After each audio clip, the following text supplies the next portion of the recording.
আসসালামু আলাইকুম, নুরজাহান্স কুকিং রুমে সবাইকে স্বাগতম। আজকে দেখাবো আমি প্রেসার কুকারে কিভাবে ঝরঝরা খিচুড়ি বানানো যায়।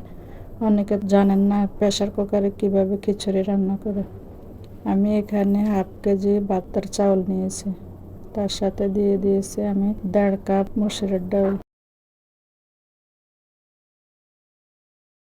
দিয়ে এগুলোর আমি এখন ভালো করে ধুয়ে নেব। চাউলটা ভালো করে ধুয়ে এখন আমি প্রেসার কুকারে চাউলগুলো দিয়ে দিয়েছি।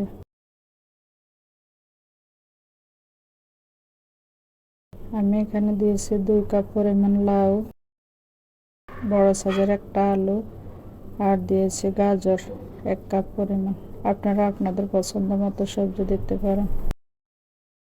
এখন দিয়েছি 1.5 কাপ পরিমাণ ছোলা। এখানে আপনারা মুগের ডালও দিতে পারেন, আমার হাতের কাছে যেটা ছিল আমি ওটা দিয়ে করেছি। 1 কাপ পরিমাণ দিয়েছি পেঁয়াজ, 4-5টা দিয়েছি কাঁচামরিচ কুচি, 2টা দিয়েছি টমেটো। এখন দিয়েছি হলুদ 1.5 চামচ, মরিচ 1 চামচ, লবণ দিয়েছি 1.5 চামচ, 2টা তেজপাতা দিয়েছি, প্রায় আধা কাপ তেল দিয়েছি, আদা রসুন বাটা দিয়েছি 1 টেবিল চামচ।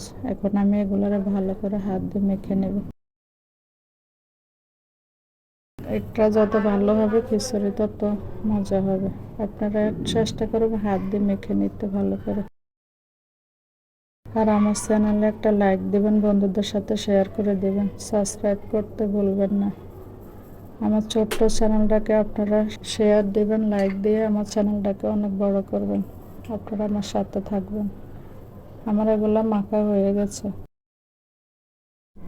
আমি এখানে প্রায় 3 পার মতো পানি দিয়েছি।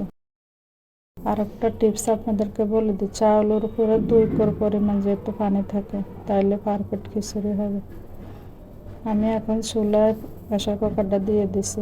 আমি 3টা শীষ আসা পর্যন্ত অপেক্ষা করব।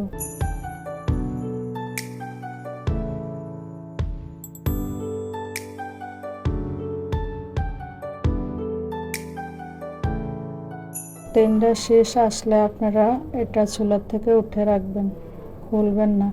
এটা যখন হাওয়ার নিজস্বভাবে হাওয়াটা চলে যাবে তখন খুলবেন। আমার খিচুড়িটা রান্না হয়ে গেছে, দেখুন কি সুন্দর ঝরঝরে হয়েছে। আপনারা একবার বাসায় এভাবে বানিয়ে খেয়ে দেখবেন। এটার সাথে আপনারা চাইলে মাংস দিতে পারেন, আমি মাংসটা দিইনি, মাংসটা আলাদা রান্না করছি।